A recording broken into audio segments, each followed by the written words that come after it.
Ma'am, ఎక్కడికి వెళ్తున్నావేంటి? అంతగా ready అయిపోతున్నావు? ఏదైనా కిటీ పార్టీగా? లేదే, ఒక గుట్టు బయట పెట్టడానికి. ఎవరి గుట్టు? ఇంకెవరిది? రిషిది.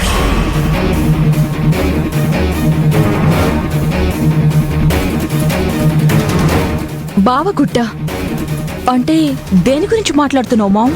ఇన్ని రోజులు మీ బావ అబద్ధాలు చెప్పి అందరినీ మాయ చేస్తున్నాడు కదా, ఆ అబద్ధాల వెనుకున్న నిజాలేంటో బయటికి లాగబోతున్నాను. అంటే ఏం చేయబోతున్నావు మామ్? మీ బావకు తెలియకుండా తన లైవ్ లొకేషన్ నా ఫోన్కి పంపించుకున్నాను. ఇదిగో, ఈ లొకేషన్కి వెళ్ళి అరగంట అయింది. అరగంట నుంచి అక్కడే ఉన్నాడు. ఆ ప్లేస్ ఏంటో, అక్కడ ఎవరిని కలవడానికి వెళ్ళాడో ఇప్పుడు మనం వెళ్ళి చూడబోతున్నాం.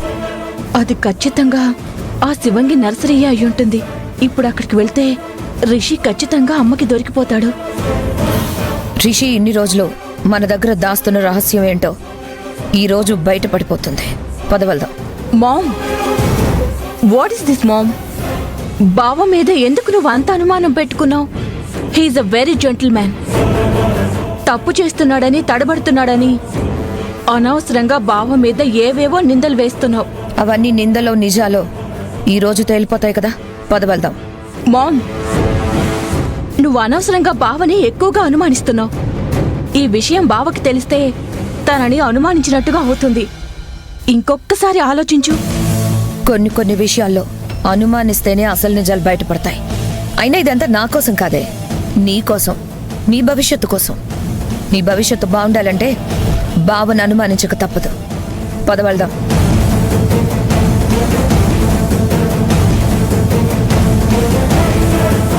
అక్కడికి వెళ్ళాక శివంగిని అమ్మ ఎన్ని మాటలన్నా పర్వాలేదు, కానీ బావనంటే మాత్రం ఖచ్చితంగా ఫీల్ అవుతాడు. ఇప్పుడు ఎలాగైనా ఈ విషయం బావతో చెప్పాలి. ఏం చేస్తున్నావే? రా వెళ్దాం.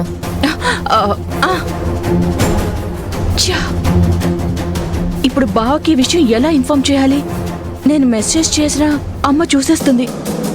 బావా, ఈ రోజు నీ పని అయిపోయింది. రా.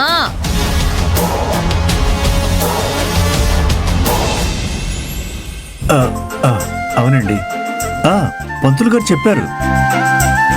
రేపు సాయంత్రం 4 గంటలకి మంచి ముహూర్తం ఉందట. ఆ సమయానికి అమ్మాయిని చూసుకోవడానికి వచ్చేయండి, సరేనా? ఉంటానండి. ఏమంటున్నారండి? రేపు సాయంత్రం 4 గంటలకల్లా శివంగిని చూసుకోవడానికి వచ్చేస్తానంటున్నారు.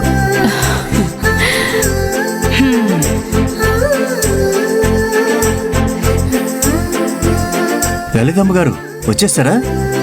ప్రయాణం బాగా జరిగిందా? తెగిన గాలిపటానికి ఊరుంటుందా పేరుంటుందా అన్నట్టు అట్నుంచటే ఊళ్ళు పట్టుకుని వెళ్ళిపోతారు అనుకున్నానే. బానే తిరిగొచ్చారు. అనసూయ, పెద్దవాడితో ఏమిటా మాటలు? లలితమ్మ గారు, దాని మాటలేం పట్టించుకోకండి. రండి, పదండి. ప్రయాణం బాగా జరిగిందా? మీరు కూర్చోండి, నేను మంచినీళ్ళు తీసుకొస్తాను. అలాగే. బ్యాగ్ వేసుకుని వచ్చారు. వస్తూ వస్తూ బ్యాగ్ నిండా బంగారు నగలేమైనా తెచ్చారా ఏంటి? అదేం లేదమ్మా, నా కోడలు ఆనంది జ్ఞాపకాలు, వస్తువులు కొన్నుంటే అవి తీసుకొచ్చాను. మంచినీళ్ళు తీసుకోండి.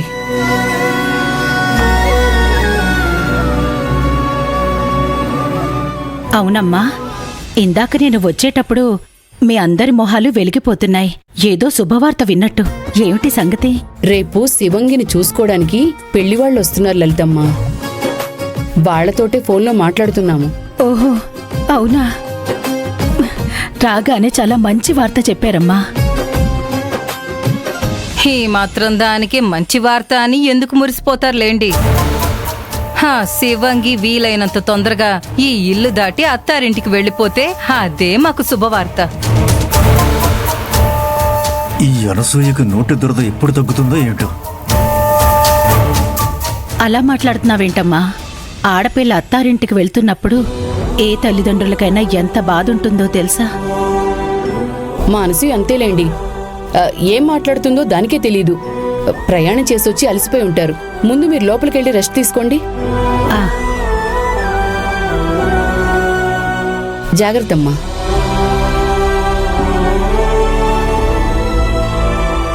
హుసై, నీకెన్నిసార్లు చెప్పాను ఆ లలితమ్మ ముందు శివంగి గురించి మాట్లాడొద్దని? అసలు మీ అందరికీ ఏమైంది? ఆ లలితమ్మ దగ్గర ఎందుకు భయపడుతున్నారు? ఆవిడ ముందు శివంగి గురించి మాట్లాడితే ఏం కొంప మునిగిపోతుంది? వద్దంటే వద్దు.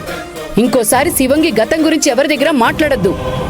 నువ్వు కట్టడి చేసి ఎంత ఆపితే నాకు అంత చెప్పాలనిపిస్తుంది. హుసై, ఏవండి, వీలైనంత త్వరగా శివంగి పెళ్లి చేసేయాలండి. అన్నిటికంటే ముందు శివంగి గతం గురించి ఈ లలితమ్మకి తెలియకుండా మనం జాగ్రత్త పడాలి జయ. లేకపోతే మన శివంగి మనకి దూరం అయిపోతుందేమోనన్న భయం రోజు రోజుకి ఎక్కువైపోతుంది.